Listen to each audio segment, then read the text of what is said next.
There are over 100,000 people who immigrate to New Zealand every year with the intention to make New Zealand their home, leaving behind everything they know as normal day-to-day life and having to learn new ways of doing things, new norms, new cultures, and different values.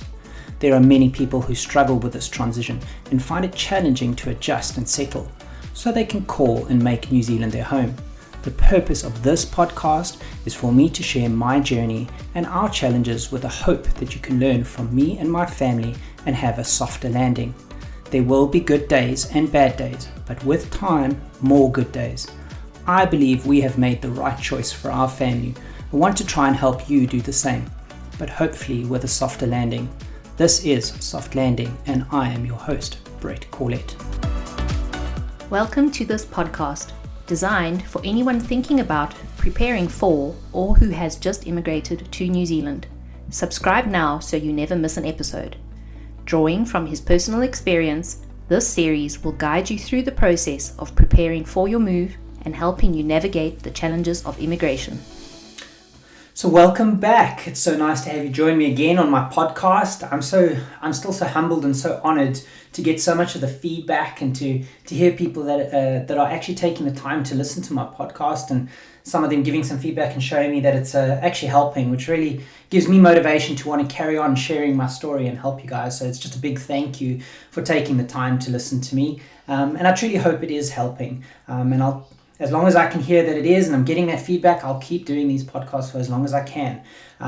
With that said, if this is your first podcast of mine that you're listening to and you haven't heard my others, I know that's only the third one, but please go back to number one. Start there. I'm trying to tell my journey and my story of us moving to New Zealand, and I'm trying to do it in chronological order.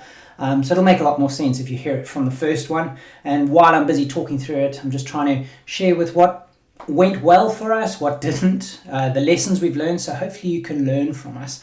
And when you're moving across to New Zealand, you can have a softer landing and it'll be easier for you. That's the whole purpose of this podcast.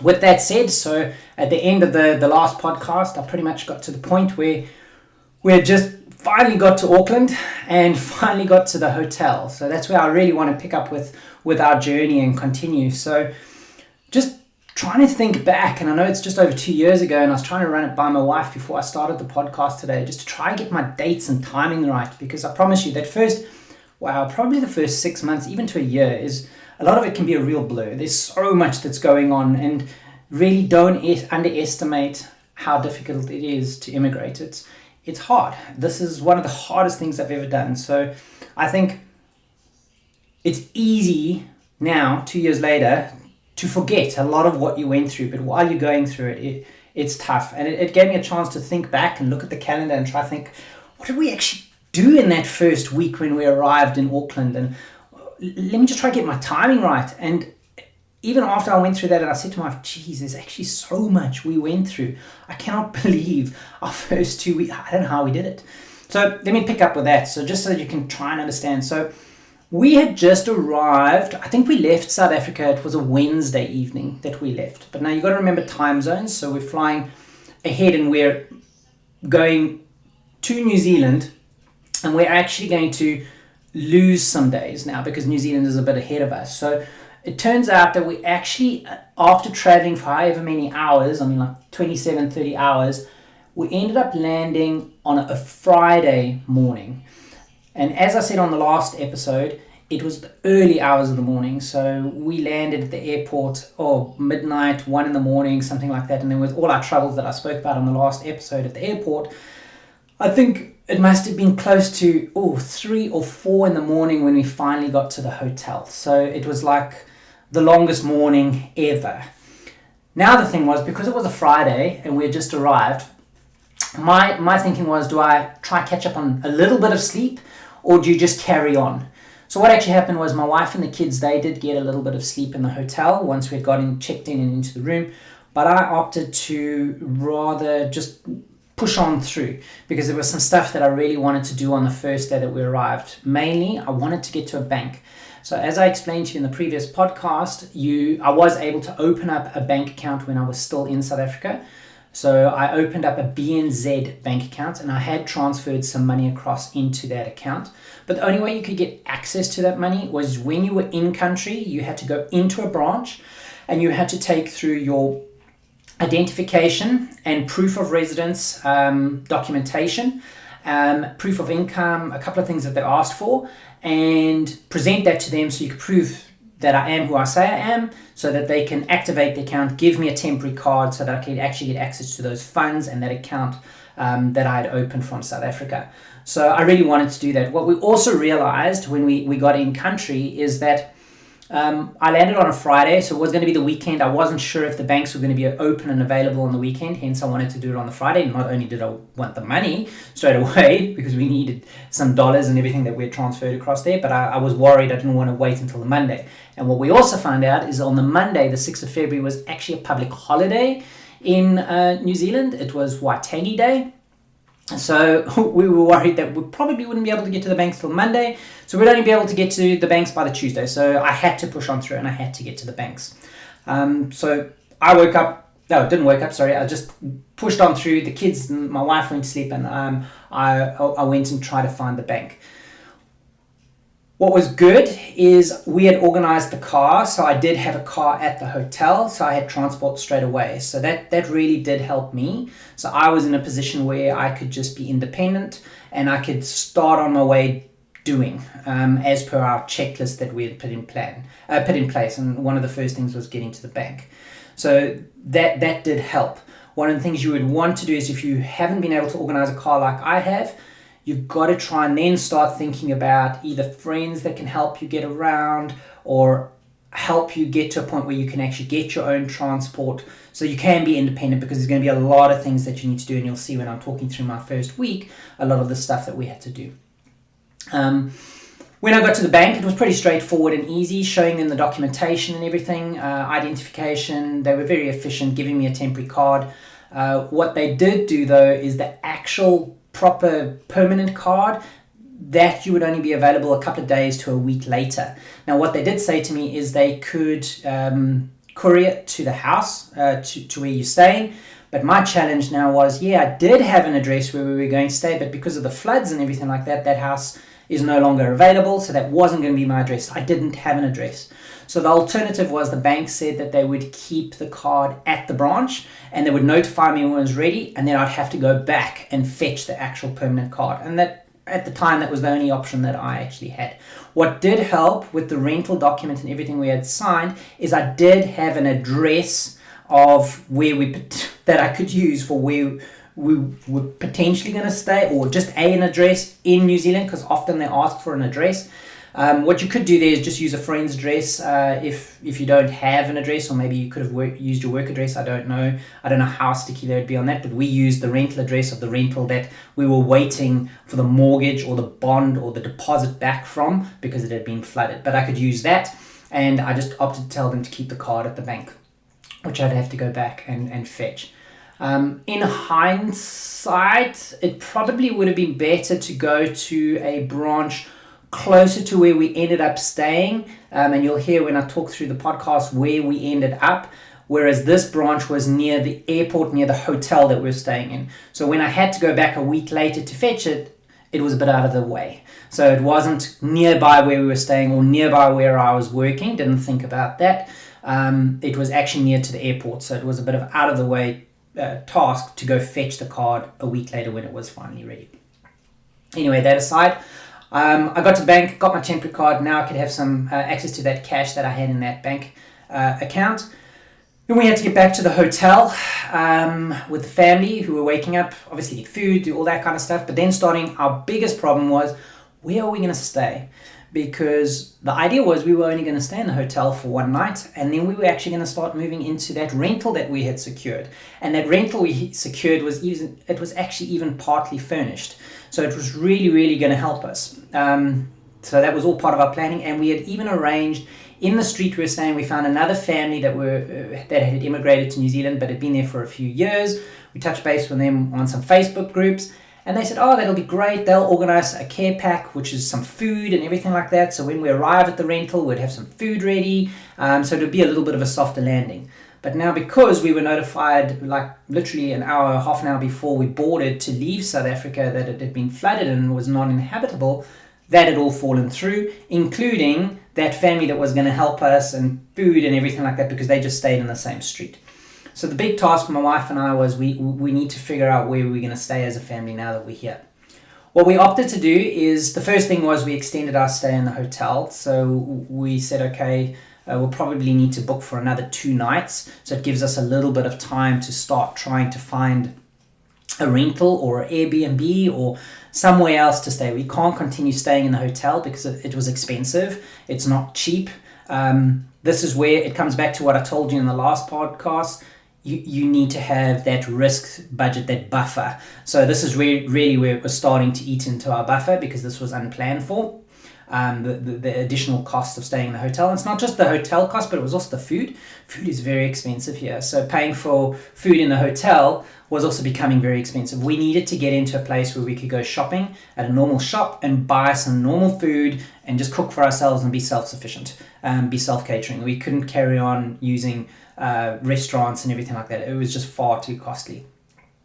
So what my wife and I opted to do is we obviously went onto real estate, and I will do a podcast on how to find rentals and everything. It's very different here on trying to find rentals and actually securing them, the way you have to write up your CVs and go through a process. But a big thing that's different with the rentals here is they advertise it when it's pretty much almost available. So the turnaround in getting into the rentals is quick in our experience. It's not similar to where we were back home. There'd be like a month of giving notice, and then you'd have quite a bit of time to prepare to get into the actual rental. Here, within 10 days, 2 weeks, you could potentially get into that rental because it's actually available. So obviously going through the process of getting approved, paying the deposits, all of that would have to happen, which I'll talk about in another podcast, but the turnaround could be quite quick. So when we were trying to find another place to rent out, there were a couple of options, but bearing in mind we had just arrived now post having a whole lot of floods.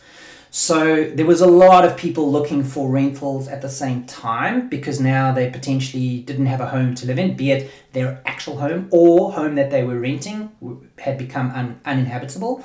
So they were trying to find other places. So there was quite an influx of people trying to find rentals. So that made it a bit challenging.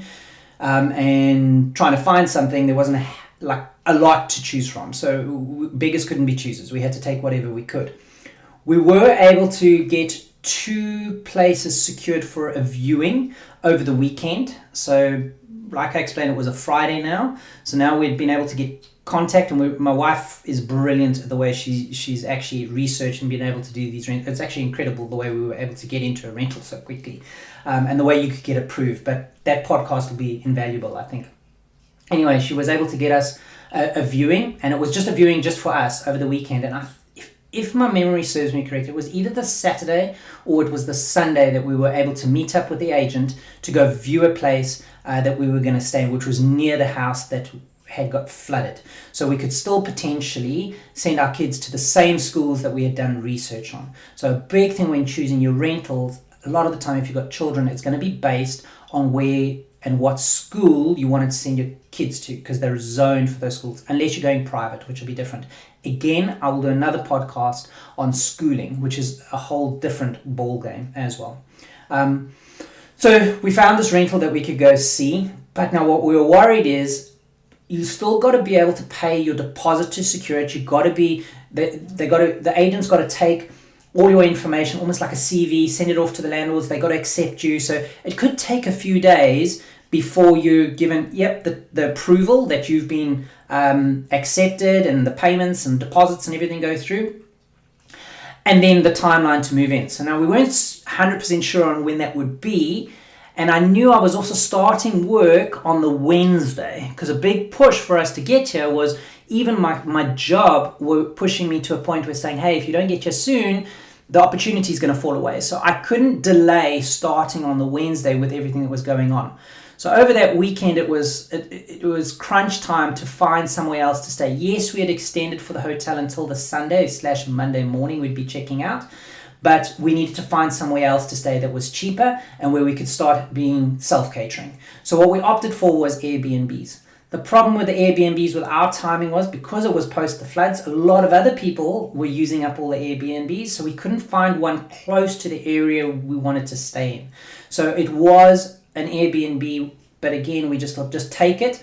And we opted to just take it for a week. So it was going to see us through from the Monday to the following weekend, because we were hoping that the rental that we were trying to secure would come in that time, and if we could potentially extend the Airbnb for another week if we had to, or potentially move to another Airbnb. But ideally, let's try get into the rental that we were trying to secure in a quick turnaround time in a week. So I only took the Airbnb for a week from the Monday to the Saturday. What it also meant was now we're on the Friday going into the weekend, over and above having to view the rental, which we did, and we accepted it. It wasn't ideal, it wasn't exactly what we were looking for, but we thought we can make it work. It still was close enough to the area that we wanted, the schools that we wanted, so we thought, fine, just take it. So when I said take it, apply. So we had to apply, put all our information forward, see if we'd get accepted. We explained our situation to the agent. The agent was very accommodating and luckily pushed through very, very quickly and told us within, I don't know, almost a day, not even, that we had been approved. We would just need to pay the bond. This again is where your extra cash and buffer comes into play, because now this became a cash flow issue. What had happened is you usually have to pay 4 weeks rental up front, as well as pretty much the equivalent of 4 weeks rental deposit. Now, our deposit from our house, the rental that had flooded, they still had that deposit. They hadn't returned that money to us yet. They were going to, and we would get it soon, but we wouldn't get it in time to be able to use it to put it down as a deposit on the new rental. So this is where we had to have buffer to be able to now pay another deposit again, and I think it was 2 or 4 weeks rental up front, and wait on the other deposit or bond to come back from the previous rental that had flooded.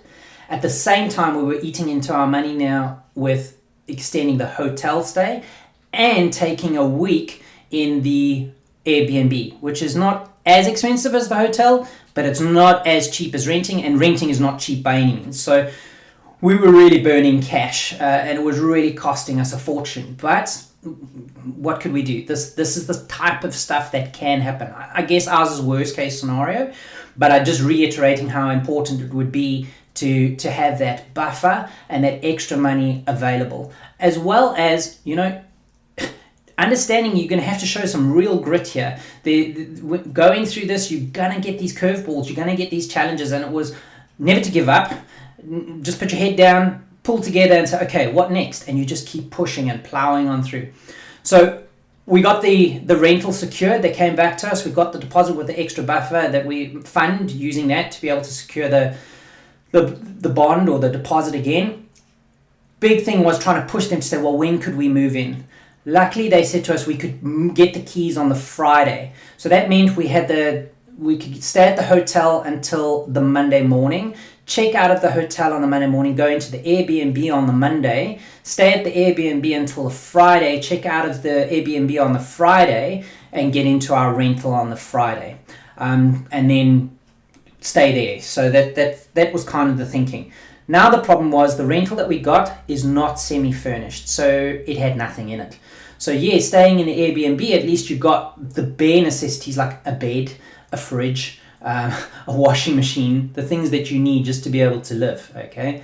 Now the rental didn't have any of that. And again, we didn't budget to buy a fridge, dining room set. I think it was that other rental that flooded had a bed as well. So it had a few things that was really going to help us for a bit of a softer landing. So now again, our budget is getting stretched because we had to buy all these other things for this rental. Now it was timing. How quickly can you get these things and get them delivered to this rental that we're moving into on the Friday? So this is where the public holiday actually benefited us. One thing we've learned here in New Zealand, whenever there's a public holiday, be it Easter, be it Waitangi Day or any other public holiday, they run a lot of specials at a lot of the shops. So we were able to then over the weekend and including Waitangi Day, the public holiday on the Monday, a lot of shops were open, go shopping for a fridge, a kettle, toasters, some basic kitchen utensils, pots, pans, plates, whatever else, trying to get beds, just the basics that you would need. And we actually got quite a few deals on a lot of things, and was able to save a little bit, although it wasn't budgeted for, but it was at a reduced rate. And then pushing them to be able to deliver within that week to the new address on a Friday, so that Friday was going to be hectic. We're moving out of the Airbnb, and we're getting stuff delivered to the new rental, and we'd have to open it and get it up and running so we could actually sleep in the rental that night and live. So this was like project planning 101 to the nth degree, and really hoping all the stars will align so everything would work out okay. What was lucky is we were able to get deals on a bed. Only one bed, though, could get delivered before by the Friday when we were moving in. The other bed, it was going to take up to 2 weeks, because sometimes they got to make up these beds and everything like that. So just keep that in mind. It does take a while to get the bed. What we did do, though, in our 30 kg luggage that we brought across on the plane, I brought blow-up mattresses and a pump.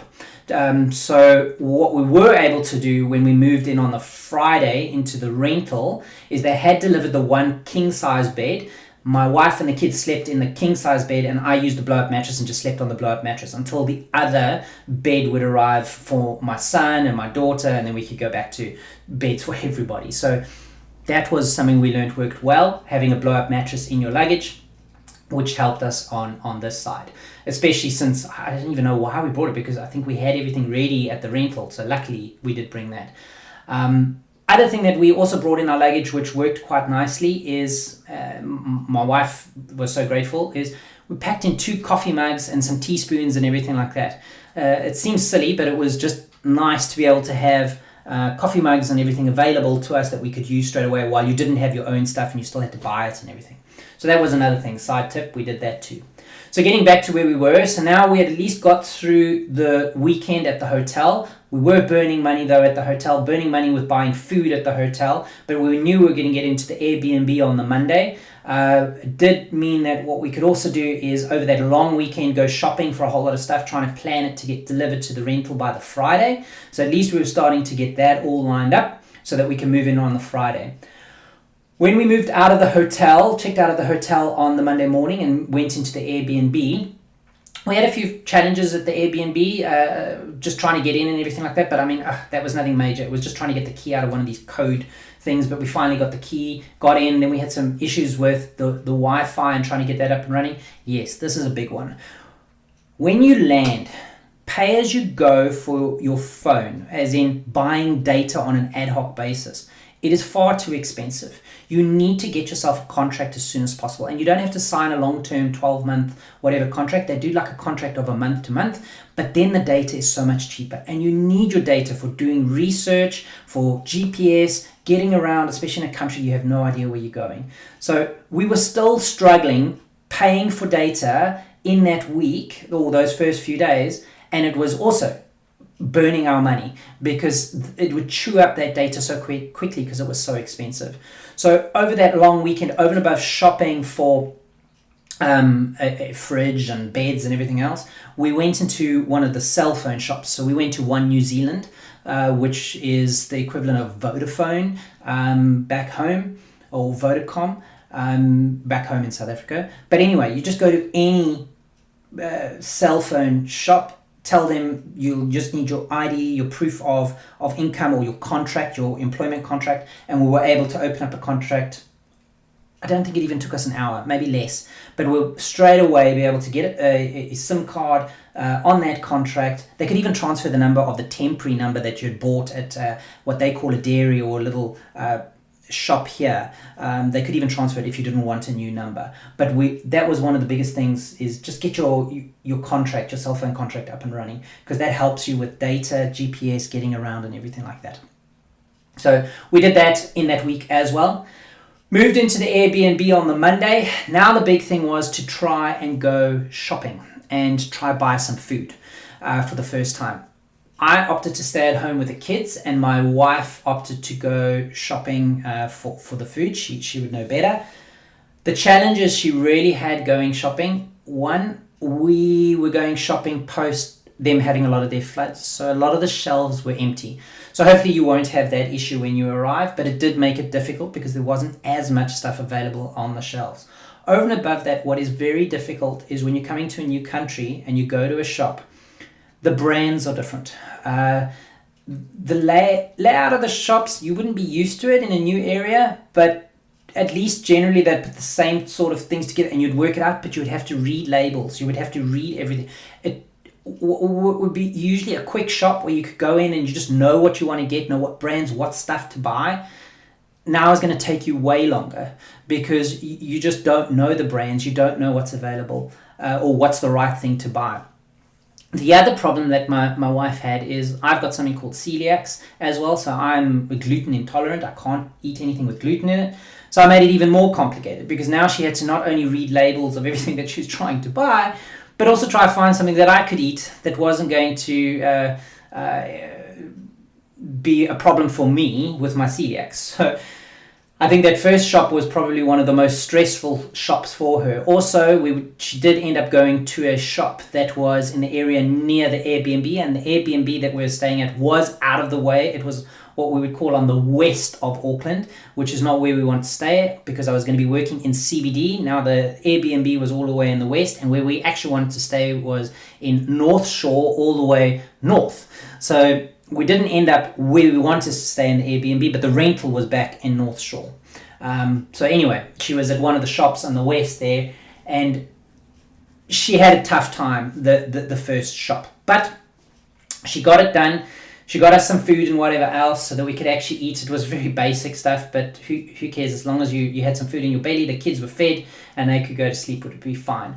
That was on the Monday. Now what we had to try to do is I actually had to start work on the Wednesday. The next challenge that we were going to have was how am I going to get into the office, because we only had the one car. Now I wanted to leave the car with my wife and the kids because she still wanted to go around shopping and buying some other stuff and getting us ready for the rental on the Friday. What we opted for, and I'm glad we did this, as part of our plan was I was the primary for the visas and everything coming across, and I had a job secured. We opted not to get my wife into the job market straight away. We said for the first year we would budget that it would just be me working, so that for the first year what she can do is try settle the family. So she could try and make it a home, get the kids into school, get them settled, get us all settled. So the plan was not for her to work straight away. This worked well for us, but again, this will come back to budgeting. It'll come back to expenses, money, all that kind of stuff. I will do another podcast on budgeting and everything and show you how we planned with our budgets for the first 6-12 months, then post the 6-12 months on one salary versus two salaries, what's important. I will do a different podcast on that. But we opted for her to be able to stay so that she could try settle living, but that meant she had to use the car. So that meant I either had to get her to drive me all the way into CBD and drop me off and pick me up, or I had to start learning how to use the public transport. Now, back in South Africa, public transport is not something that works very well. The public transport here in New Zealand, the locals will complain about the public transport a lot and say it's bad, but if you compare it to, depending on which country you're coming from, I'm comparing it to South Africa, it is 1,000,000 times better. It is unbelievable in my mind, and it does work well. That said, it is daunting using public transport for the first time in your life if you've never used it before. Bearing in mind I'm a middle-aged man in my 40s and I've never used public transport, so it felt like a real dummy trying to use this for the first time. So we opted on the Wednesday, my first day of work, for my wife to drive me into CBD and pick me up in CBD so that we could work out how public transport works, and I'd use it the day after, so from the Thursday. The other challenge that we had is once we got into the Airbnb, starting on the Tuesday, started with the kids and then with my wife, we all ended up actually getting sick. So a big thing with flying, especially post-COVID and everything like that, when you're in an airplane, unfortunately that's where you're in a little pod and viruses and germs get shared. And we got sick, and it started with the kids, and then it started with my wife. The challenge you have in the first week of getting sick is the way the medical works here in New Zealand. Again, another podcast I will do is you've got to get registered depending on where you're staying with specific doctors to be able to deal with GPs and get bookings and everything like that.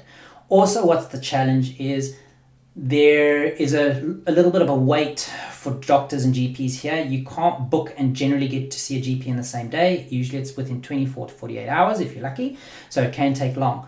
So now you can imagine we've just arrived in the country. We're within our first week. We've just got a rental secured. We haven't been able to go register with a medical centre near the house that we're going to be renting. So we couldn't take the kids to a doctor. My wife couldn't go see a doctor. I couldn't go see a doctor. So the challenge was now they were starting to run temperatures. They were really getting sick. My wife was feeling like beat up and run over by a bus. But we had to just keep pushing on and ploughing on through. So when we had to go into work on that Wednesday and drive me into CBD, we couldn't leave the kids at home. So now you have to take sick kids, put them in a car with my wife driving us in, and then she had to go all the way back, and all the traffic. I mean, it must have taken at least 45 minutes to an hour to get me into CBD. Then she had to drive all the way back. I can only imagine she showed a tremendous amount of grit as well. This was extremely difficult for her. And then come back later in the evening, afternoon, 5 o'clock, whatever, pick me up with all the kids who are sick, who actually need to be in bed getting better. It was horrible. Pro tip though, one of the things that we did, again, my wife, before we left, she made sure she saw a GP in South Africa, and she got a whole lot of medication prescribed, and she brought it along with on the plane. Just make sure you got all your scripts and everything when you do travel with it, so you can show that it's you can prove the script and that was given to you by a doctor. So she did bring a whole lot of medication, so she could self-medicate to try and help alleviate the symptoms and everything that her and the kids were going through. And I was a bit delayed, but I did get sick by the Thursday. So that was the other challenge. So besides her driving me in and with the sick kids and everything on the Wednesday and doing my first day of work, by the Thursday I started feeling sick. So I can tell you the Thursday at work, I felt like death warmed up. But again, now you're trying to weigh up, it probably right decision, wrong decision. It's just you're so worried. It's taken so long to get here. The work was already telling you that the job was in jeopardy if you didn't start soon. Now you started, and the second day of being there, you don't want to tell them you're sick and start staying at home. So you had to go in. But I tell you, I was sweating. I felt like death warmed up, and I probably made other people sick. It was probably the worst thing to do. But you were just so worried that you just had to push on through and get it done. So that was us being sick and a family being sick and trying to do all of this in the first week. And this is only the first week. We haven't even been here a whole week. So it was really, I look back to this and I think, I don't know how the hell we actually got through that week. Anyway, that was the Wednesday. She drove me into CBD and back and picked me up. We said, well, we can't keep doing this. The kids are sick. She's got to be able to stay at home. She's got to be able to have the car. I got to start trying to use this public transport. So we did a little bit of research and found out that there's buses that could take us in. Now I've got to work out how to use buses. So with a little bit of research, and I will do a separate podcast on maintaining cars and buying cars and everything, as well as the transport here and how it works. But what I was able to do is find there was a bus station near the Airbnb that we were staying at. So she could drop me off at the bus station, and I should be able to get a bus into CBD and a bus back. And then she could either pick me up from the bus station, or I could walk or take a connecting bus back to the Airbnb. So I was going to try this for the first time. So on the Thursday morning is when we woke up. She still had to put the kids in the car, but at least it was only to the bus station. It wasn't all the way into CBD, so it would be quicker.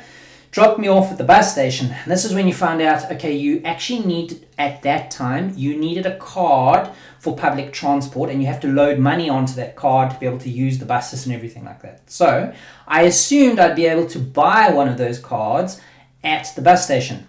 No, you can't buy them at the bus station. You actually have to go to a dairy, which is like a little shop, a little cafe or whatever, to go buy one of these cards. When you buy it, it comes preloaded with $5 on it, and then you can top up more money onto it. There's an app that you download, the AT app that you download on your phone, and that's where you manage the card, you register the card, and you can load money onto the card so that you can use it. That's how it worked back then. Recently, within the last, I don't know, it's 6 months, maybe a year, I don't know, they've changed it where you can actually now use your credit card or your debit card and tap, not having to have one of those prepaid cards or loaded cards. So you can do that now, which is at least more convenient and easier. So I could have just used my credit card or my debit card to be able to tap and get on the bus. But anyway, my situation back 2 years ago, I was at this bus station now, being dropped off, want to get on the bus, but now I don't have a card. So without a card, you can't pay, and they won't take cash, and you couldn't tap at that stage with a credit card. So how was I going to get on? So this is where you had to just suck it up, humble pie, ask for help. I spoke to, there was a security person walking around at the bus station. She said to me she had a spare card, gave me the card, but it had no money on it. So at least I got a card now. In hindsight, she had that card and it was at negative $20. So that really wasn't going to help me, because if I had to preload it, I'd have to pay the $20 just to get it clear and then add extra cash onto it. So actually what I needed to do was I needed to get to a dairy and I needed to buy a card with $5 on it and then add extra cash onto it. So luckily a nice lady, I can't remember her name or anything at this time, but she came to me, saw I was looking like a lost soul, and helped me and got me onto the bus, spoke to the bus driver, said he's new to the country, just help him. And they let me travel into town for free without tapping. She even offered to tap for me so it could double tap on her card. And he said no. The bus driver said, it's fine, don't worry, just come on. Got all the way to work on the Thursday. And at my lunch break, I went and found a dairy in town, and I was able to buy a card, and then I was able to load some extra money on it so that I could then use that card to travel on the buses and get back to the Airbnb. So that was one of the things that I've also learned was a bit of a challenge. Got back to the Airbnb on that Thursday, so now I was getting a bit confident. I thought, okay, Friday morning I can use the buses again, go into town. What my wife was going to do on the Friday though is, now we had got access to the rental, she was going to meet up with the agent, get the keys for the rental. She was going to take all our stuff while I was at work on the Friday and move from the Airbnb unit all the way to the rental that we have up on North Shore. Bearing in mind she was doing this with a sick family, herself being sick, doing it all by herself. All the stuff and all the bags would not fit in one trip in the car, so she would have to do multiple trips back and forth. Also, we weren't anywhere close to North Shore. If once you're here, you'll see the distance-wise. It's probably at least, half an hour, 40-minute drive from where we were in the west all the way to where we wanted to be in the north. So she had to drive back and forth multiple times on the Friday to get us out of the Airbnb and get us all the way into the rental. What I was going to do is I took the bus into CBD on the Friday from the Airbnb, and then was going to take a new bus, different buses, to go all the way back to the rental that we had up on North Shore. Which is what we did, and it did work. And then what I would do is on the Saturday morning, I would go back to the Airbnb, clean up everything that we had to do, keep it clean, and then hand over the keys, hand the Airbnb back, so that we could then now finally be in the rental that we were up on North Shore. So we did get through all of that, but I can tell you it was one hell of a first week where we were finally in a rental up on North Shore where we wanted to be, near the schools that we originally wanted to be. So we finally now had a home. They did deliver our bed for us. The air mattress did also help, so that we had extra so that I could sleep on the air mattress. They delivered the fridge. They delivered the washing machine. We got all of that by the following weekend. We took all the food that we'd bought at the Airbnb up to the rental and went shopping nearby at another shop now. Started learning how to get that done. On that, with the shopping, what my wife said also worked well for her is because she didn't know the brands and didn't know everything. Going into the shops, and even with the kids, because once I was working, she had to go in with the kids. They would just want a whole lot of stuff, and it made it twice as hard to go shopping. So what she ended up doing was using online shopping. Even although it's a little bit more expensive for the delivery, you could actually sit down and read and spend more time on all the stuff that you wanted. And if you were living on a budget, what she could do is it would add up for you as you're shopping online, and she could take away from here, reduce this, whatever she had to come within her budget. Although it spent a bit more time, it was in the quiet at home doing online. That worked well for her. So, and then they would just deliver the groceries to the door. There is a charge for that, but with helping her being able to figure it out budget-wise, it was worth that charge in our mind. And also for her to be able to spend the time reading through all the different brands of stuff that you actually don't know, and that you weren't with the kids, she just found that easier. So that's how she did a lot of the shopping, was online. But we finally got into that rental. We're finally now in the area we wanted to be. That took us through to our next weekend. So we'd been there for a week. I've now got into my job. I'm starting my job. And that's when, in New Zealand, they decided to send a cyclone our way. So that was something new. Never mind that we've lost our first rental to floods. Now we're in country, and Cyclone Gabriella decided to hit. And that was going to be hitting where we were by the Tuesday of that week. So I'd literally just been in the country for a week, got to the next weekend in a different rental, and now we had a cyclone hitting us. So work was telling us we needed to work from home, which was also a challenge because I didn't even have a desk, a chair, or anything to work at. I literally had a blow-up mattress, a bed, and a fridge.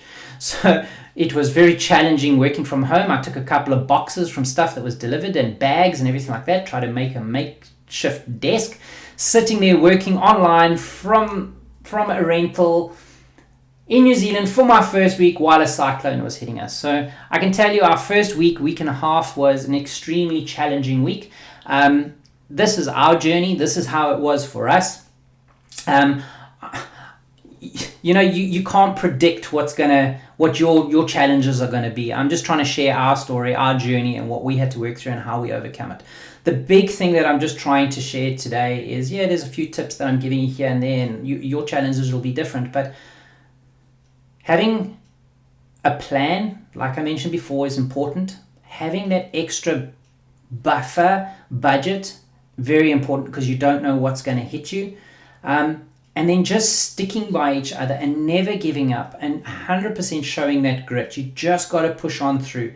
Maybe as parents, it's easier because you've got kids and you just cannot give up. You don't have a choice for your kids, but you just got to push on through, plow on through. And it's amazing what you can actually do and how unbelievably strong and resilient you can be. It's incredible. I look back now and I think, geez, how I did it. Would I ever want to do it again? No.